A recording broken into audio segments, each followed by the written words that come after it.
wengine wanapomwabudu Mungu wao wanapeleka sura chini, wanainua makalio juu, yaani wanabinua makalio, kichwa wanapeleka chini, uso wanapeleka chini. Kwa nini mnainua makalio, mnapeleka makalio juu? Kwa nini? Kwa nini nawauliza? Ina maana Mungu wenu anapenda makalio kama vile ambavyo mtume wenu alikuwa anapenda makalio. Kumbe wewe mzee choko wewe. Wewe mzee unatuzoea unatupanda kichwani mwisho wa siku utatushika makalio. Wewe mzee wewe, fanya mambo yako. Mambo ya dini achana nayo. Haya mambo ya udhalilishaji ujue. Mambo ya udhalilishaji haya. Mambo ya kutukanana haya. Sisi tunakufanya ibada unatutusi. Mwenyezi Mungu wetu usema anataka makalio kweli?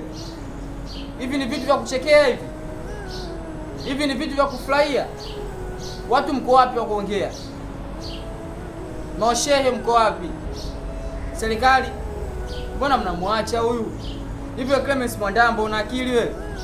Unamtukana Mwenyezi Mungu, unatukana sisi na tukashifu Waislamu. Wewe mzee choko nini? Hapa hakuna anakufuatilia wala kufagilia. Choko wako.